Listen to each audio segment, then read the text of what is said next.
Салям алейкум ва рахматуллахи баракату. Чтобы все поняли, буду говорить на языке Пушкина. Вот, дорогие братья, я нахожусь в Махачкале. Машалла, это была милость Аллаха, то, что я здесь, да. Вот эта стройка, конечно, я просто в шоке. Я просто в шоке, да. Мечеть, территория 35 гектаров. Вот эта мечеть 200 метров на 150 метров, 3 гектара мечети будет, да. Ну, она по образу мечети пророка как бы делается. Вот они здесь купола будут, минареты по 61 метру со смотровыми площадками, с лифтами будут на отрезке 57 метров. Когда проектировали мечеть, делали архитекторы из Турции в Стамбуле, вот примерная стоимость была 7 миллиардов рублей.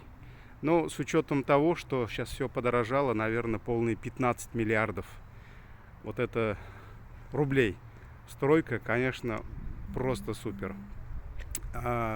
Они строят 4 года. Мы несколько раз у них спросили,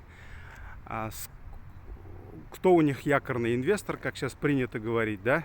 Правительство, другие там выходцы, горцы с Кавказской земли, да, они нам не назвали ни одного. Они говорят, что это полностью народная стройка. И вот эти колонны, каждая колонна, когда их закладывали, 146 тысяч. И вот одна семья, один тухум, как называют, да, они выкупали вот эти колонны и заливали. И есть график за несколько лет вперед.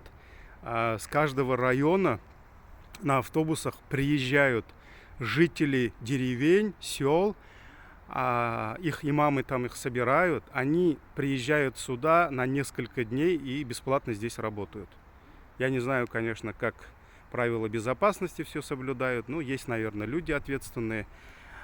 И вот представьте себе, вот эта стройка, да. Сейчас, конечно, когда они подняли вот это все, начали появляться потихоньку с Москвы дагестанцы, да, и предлагать потихоньку помощь. Но вот это все народ делает. Вот минарет там. И что интересно, вот здесь недалеко строится параллельно, представьте себе, муфтият. Потом начинают строить школу, детский садик, хадж-центр.